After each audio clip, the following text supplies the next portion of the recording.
August মাসের ৫ তারিখের পর থেকে আজ অবধি আমি কোনো সমন্বয়কদেরকে নিয়ে ভিডিও করিনি।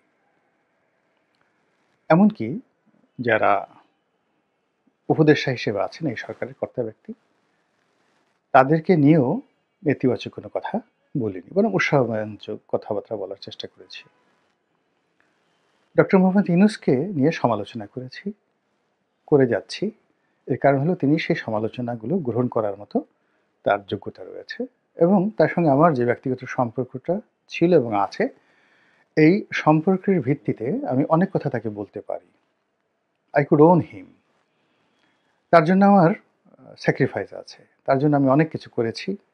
তিনিও আমার জন্য অনেক কিছু করেছেন। তো কাজেই তিনি সফল হন। এই সফল হওয়ার জন্য যতটুকু দরকার আমি তাকে সতর্ক করে কিছু ভিডিও তৈরি করি। অনেকে হয়তো মনে করেন যে আমি ডক্টর মোহাম্মদ ইউনূসের যাকে বলা হয় শুভার্থী নই। এটা যে যেটা মনে করেন সেটা তার ব্যাপার। কিন্তু মূল ব্যাপার হলো যে আমার সঙ্গে ইউনূস সাহেব বা ইউনূস সরকারের যতটুকু সম্পর্ক রয়েছে এটা কেবলই মাত্র আমি বুঝতে পারি আর আমার সঙ্গে যাদের সম্পর্ক রয়েছে তারা বুঝতে পারেন।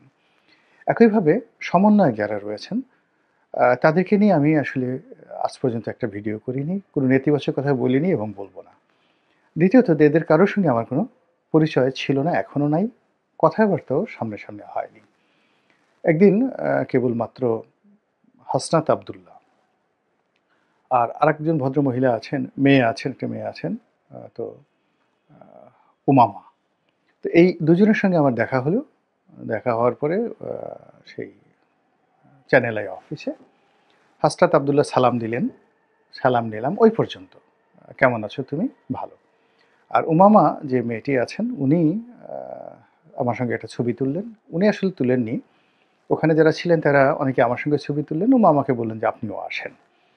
তো এতটুকুই মূলত এই ৩ জনের সঙ্গে আমার যে সম্পর্ক বা পরিচয়। এর বাইরে আমি তাদের ব্যক্তিগত জীবন, রাজনৈতিক জীবন কোনো কিছুই আমি জানি না।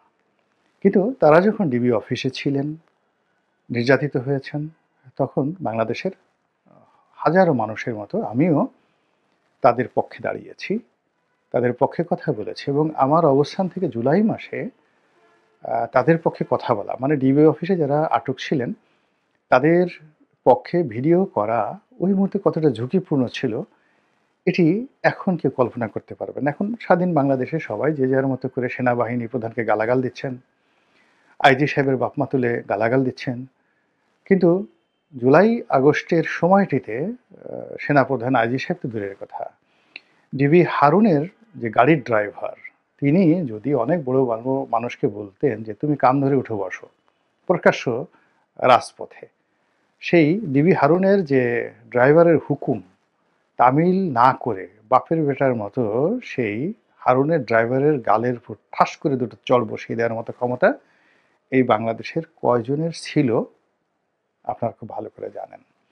আর শেখ হাসিনার কথা বলা তো দূরের কথা, বিরুদ্ধে কথা বলা তো দূরের কথা, তার নাম শুনলে ভয়ে চুল খাড়িয়ে যেত, পশম দাঁড়িয়ে যেত এবং তাকে মনে হতো যে এ সব পারে।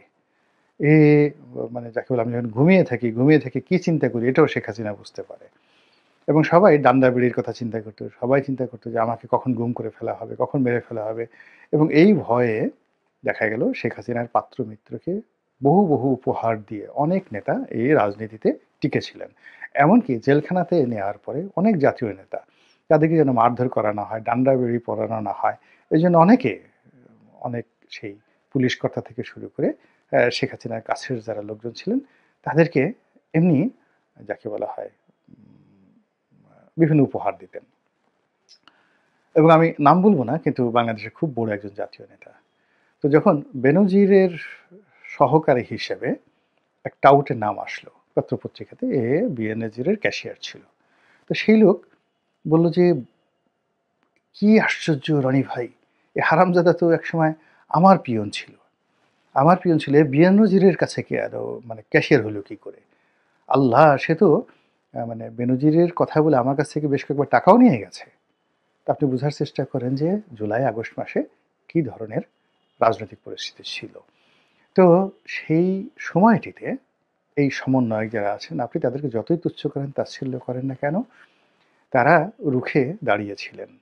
জীবনের ঝুঁকি নিয়েছিলেন এবং আমাদের আশার পাখি হয়েছিলেন। এজন্য আমি তাদেরকে আবাবিল পাখি বলেছি, এখনো বলে যাচ্ছি, এবং আমি তাদেরকে নিয়ে কখনো সমালোচনা করিনি, করব না। তো আবার তাদের যে পক্ষে, সেই পক্ষে বলার মতো আমি তেমন কিছু দেখছি না, বা তাদের কর্মকাণ্ডের যে সফলতা, এটাও আমি জানি না। আমি জানি না যে তারা আসলে এই গত ৫ মাসে কী ভালো কাজ করেছেন, যেটি নিয়ে মিডিয়াতে আসা উচিত, প্রচার করা উচিত। তো উনারা নিজেরাও যেমন বলেন না, উনারা নিজেরাও বলেন না যে আমরা এই ৫ মাসে ভালো ভালো কাজ করেছি, that is far better than the politician. গত ৫ মাসে আমরা এই জিনিসগুলোতে পরিবর্তন এনেছি জীবনে, যেখানে আমাদের আসলে আপনাদের ভক্তি করা উচিত, শ্রদ্ধা করা উচিত, রেসপেক্ট করা উচিত। এই কথাগুলো তারা বলেন না। আবার তাদের কর্মকাণ্ড নিয়ে আমাদের যে মিডিয়াতে যারা কথাবার্তা বলি, দেশে দেশের বাইরে, আমরা কোনো অবস্থাতেই তাদের পক্ষের যে ভালো কাজগুলো, শুভ ফলগুলো খুব অল্প জায়গাতে সীমাবদ্ধ রাখি। বড়জোর তাদের প্রতি সহানুভূতি জানিয়ে ২-১ জনে স্ট্যাটাস দেন। যেমন হাসরাত আবদুল্লাহ ঢাকা বিশ্ববিদ্যালয়ে তিনি গেলেন। এই অতি সম্প্রতি ৭ কলেজ এবং ঢাকা বিশ্ববিদ্যালয়ের যে মারামারি হলো, তো সেখানে গিয়ে তিনি যে টিয়ার শেলের মধ্যে পড়েছেন, সেখানে তার চোখে মুখে টিয়ার শেল লেগেছে এবং তিনি চোখ মোছার চেষ্টা করছেন। এটাকে বিকৃত করে তিনি মার খেয়েছেন, কান্নাকাটি করছেন, ব্যাপক প্রচার করা হচ্ছে। তারপরে তিনি সেই ২ পক্ষের মধ্যে জীবনের ঝুঁকি নিয়ে যেভাবে দাঁড়িয়েছেন, বিশ্ববিদ্যালয় থেকে যেভাবে ঢাকা কলেজের দিকে এসেছেন, এগুলো লাইভ প্রচারিত হয়েছে। কিন্তু তিনি মার খেয়েছেন, অপদস্থ হয়েছেন, এগুলো নিয়ে তার প্রতিপক্ষ যারা রয়েছেন তারা যেভাবে ট্রল করছেন, এগুলো খুবই অমানবিক। আমি একটা বিষয় বুঝি না, কিছুতেই বুঝি না, আমার মাথায় ঢোকে না, যে এই সমন্বয়কদের মধ্যে আমরা মাহফুজকে চিনতাম না, সে সবসময় আন্ডারওয়ার্ল্ডে ছিল, মাস্টার মাইন্ড। কিন্তু আ বাকি যারা আছেন, অর্থাৎ উপদেষ্টাদের মধ্যে ২ জন, আসিফ মাহমুদ এবং আ নাহিদ ইসলাম, আমরা তো তাদেরকে চিনি, আগের থেকে চিনি। ২ নম্বর হলো যে বাইরে যারা সমন্বয়ক হিসেবে যারা দায়িত্ব পালন করছেন, সেটা উমামা হোক কিংবা সার্জিস হোক কিংবা হাসনাত আবদুল্লাহ হোক, আমরা তো তাদেরকেও চিনি। তো এরা সবাই আমাদের ছেলের বয়সী, কেউ বলেন, অনেকে বলেন তাদের নাতির বয়সী, মেজর হাফিজ বলেন নাতির বয়সী। তো আমাদের ছেলে বা নাতি যদি এই পর্যায়ে থাকতেন, মানে এই কাজগুলো তারা যেটা করেছে, সেই কাজটা যদি আমার ছেলে করতেন বা আমার নাতি করতেন, আমি কি করতাম? আমি কি তাদেরকে গালাগালি করতাম বলেন? আর দ্বিতীয়ত যে, যে নির্মম এবং নিষ্ঠুর ভাষায় আমরা এই তরুণদেরকে যেভাবে গালাগাল দিচ্ছি, যেভাবে সমালোচনা করছি, এখন কারো চেহারা কেমন হবে, গায়ের রং কেমন হবে, এটা তো একমাত্র আল্লাহ রাব্বুল আলামিন। আকৃতি কেমন হবে? সার্জিস কেন বেঁটে হলো? তারপরে এটা তো আল্লাহ তাকে বানিয়েছেন। কারো দেহ সৌষ্ঠব নিয়ে কথা বলা কবিরা গুনাহ। কিন্তু আমরা সেই কাজগুলো করছি, বড় মানুষ। তারপরে ওর কপালে কেন দাগ বেশি? হাসনাত আবদুল্লাহর কপালে দাগ বেশি। সেটা নামাজের কারণে বা অন্য কোনো কারণে হতে পারে। এখন এটা নিয়ে লোকজন ঠাট্টা মশকরা কেন করবে? কি কারণে করছে? এটা এক ধরনের মানসিক বৈকল্য। তারপরে সে হঠাৎ করে মোটা হলো কেন? সে তো আগে মোটা হয়েছে। তারপরে সে সব জায়গায় এখন যায় কেন? সব জায়গাতে ঝাঁপিয়ে পড়ে কেন? তার এমন কি দায় পড়েছে? তো এই সকল কথাবার্তা যা কিছু হচ্ছে, তার আয় কি, রোজগার কি, সে তারা গাড়িতে চলে কেন? গাড়িতে যায় কেন? আর এইগুলো হয় কি, তারা তো আমাদের এই সমাজের পলিটিশিয়ানদের মতো কৌশলী নন। আ দুর্নীতির যে পরতে পলিটিশিয়ানরা যে দক্ষতা দেখিয়েছেন, সেই দক্ষতাও তারা অর্জন করেননি। না করার কারণে কি হচ্ছে, তাদের জীবনে যে ছোট ঘটনাগুলো ঘটছে, যেগুলো মানে যাকে বলা হয় রাজনীতির অঙ্গনে আ একটা মহল্লার চাঁদাবাজ তার সঙ্গে তুলনীয় নয়। আপনি চিন্তা করেন যে এই গত ৫ মাসের মধ্যে একটা ছোট রাস্তার ময়লার ব্যবসা ডিল করে, কিংবা একটা মার্কেটের ইন্টারনেটের ব্যবসা, ময়লার ব্যবসা ডিল করে, সেই মার্কেটের চাঁদার তোলার বিষয়টা ডিল করে, বা সেই মার্কেটের যে সমবায় সমিতি, এগুলো দখল করে রাজনৈতিক দলের পান্ডারা যে পরিমাণ অর্থ যে পরিমাণ অর্থ এই ৫ মাসে লুট করেছেন একটা মার্কেট থেকে, সেটা সার্জিস অথবা যাকে বলা হয় হাসনাত আবদুল্লাহ তাদের পরিবারের সব সম্পত্তি বিক্রি করলেও আপনারা খুঁজে পাবেন না। অনেকে আমাদের দেশে বদনাম, ও অমুক টাকা করেছে, এত কোটি টাকা করেছে, অনেক টাকা রোজগার করেছে। এই জিনিসগুলো না আমাদের একটা যাকে বলা হয় বদভ্যাসের মধ্যে পরিণত হয়েছে। এখন এই দুজন মানুষ অর্থাৎ সার্জিস এবং হযরত আব্দুল্লাহ, তাদেরকে নিয়ে প্রতি মুহূর্তে ট্রল হয়। প্রতি মুহূর্তে তাদেরকে নিয়ে বিভিন্ন নেতিবাচক কথাবার্তা হচ্ছে। সামাজিক মাধ্যমে, গণমাধ্যমে এবং রাজনৈতিক অফিসগুলোতে তাদেরকে টার্গেট করে যে সকল কথাবার্তা বলছে। এতে করে তাদের যে মনোজগতে যে নেতিবাচক প্রতিক্রিয়া তৈরি হয়, সেই প্রতিক্রিয়ার যে দীর্ঘশ্বাস, সেই দীর্ঘশ্বাস কিন্তু আল্লাহর আরশে আজিমে পর্যন্ত পৌঁছে যায়। আল্লাহ আমাদের সবাইকে বলেছেন যে ওয়াম্মা বিনিয়ামতি রব্বিকা ফাহাদ্দিস। আল্লাহ রাসূলকে বলছেন, দেখেন কত সুন্দর কথা, আলাম ইয়াজিদকা ইয়াতীমান ফাওয়া, হে নবী আমি কি আপনাকে এতিম হিসেবে পাইনি? এখন আল্লাহ রাসূলকে আল্লাহ যেটা বলেছেন, আলাম ইয়াজিদকা ইয়াতীমান ফাওয়া, আমি কি আপনাকে এতিম হিসেবে পাইনি? তো এটা আপনি চিন্তা করেন যে আমাদেরকে যদি জিজ্ঞাসা করা হয় যে জুলাই আগস্ট মাসে তোমরা কি ছিলে? এতিম ছিলে, ভবঘুরে ছিলে, অসহায় ছিলে, দুর্বল ছিলে। তো আমি কি তোমাদেরকে সেই অসহায় অবস্থায় পাইনি? তারপরে কি বলেছেন? যে এরপর আমি তোমাকে আশ্রয় দিয়েছি। এরপর আমি তোমাকে, আল্লাহ রাসূলকে বলছেন, আমি তোমাকে আশ্রয় দিয়েছি। সুতরাং যেহেতু তোমাকে আশ্রয় দিয়েছি, ওয়াম্মা বিনিয়ামতি রব্বিকা ফাহাদ্দিস, আশ্রয় দিয়েছি, প্রতিষ্ঠিত করেছি এবং আপনার প্রতি যে নিয়ামত দেওয়া হয়েছে সেই নিয়ামতের শুকরগুজার আদায় করুন। এখন আমরা অনেক রক্তের বিনিময়ে, ত্যাগ এবং তিতিক্ষার বিনিময়ে নিয়ামত পেয়েছি এই বর্তমান হাসিনা মুক্ত বাংলাদেশ।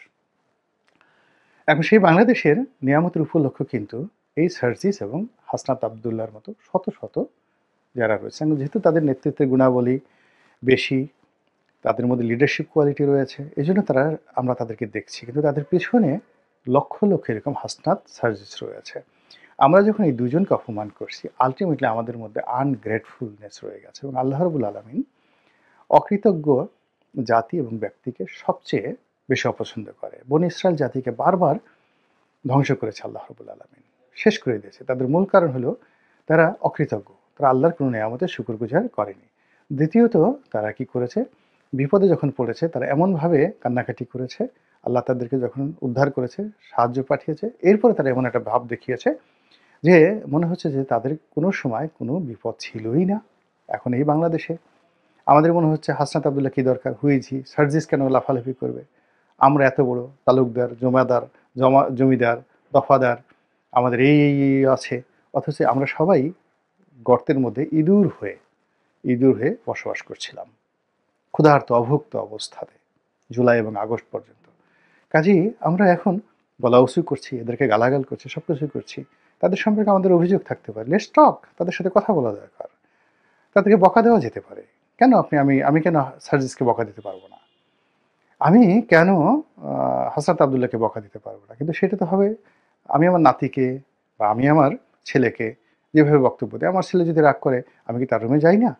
আমি কি তার বাসায় যাই না? আমি আর যদি প্রয়োজন হয় আমি কি সার্জিসের সাথে গিয়ে দেখা করতে পারি না? তাতে কি আমার সম্মানহানি হবে? আমার যদি প্রয়োজন হয় আমি হাসনাত আবদুল্লাহ থেকে গিয়ে আমি যদি বলতে কেন পারবো না যে তুমি রং করছো? আমার সেই নৈতিক সাহস থাকতে হবে, সেই ভালোবাসা থাকতে হবে। আমি তাদেরকে যাব, তাদের কাছে গিয়ে বলবো, তোমরা ভুল করছো, অন্যায় করছো, তোমরা এইভাবে এই কাজ করো না।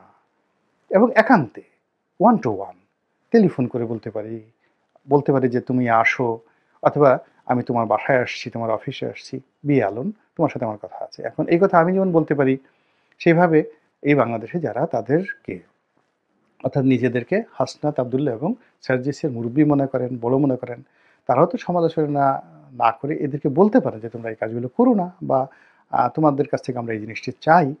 তখন যদি তারা দেখেন কাছে গিয়ে যে দুর্নীতি করছে, অন্যায় করছে, আপনাকে তুচ্ছ করছে, তাচ্ছিল্য করছে, আপনাকে অপমান করছে, তখন আপনি না হয় তাদেরকে বললেন। কিন্তু তার আগ পর্যন্ত ইন জেনারেল এই যে আমরা তাদের যে অবদানকে খাটো করছি, আল্লাহ যে তাদেরকে সৃষ্টি করেছেন, তাদের দৈহিক গঠন নিয়ে তুচ্ছ তাচ্ছিল্য করছি, তাদের গায়ের রং নিয়ে ব্যঙ্গ করছি, তাদের আকৃতি নিয়ে ব্যঙ্গ করছি, এগুলো সবই কবিরা গুনাহ।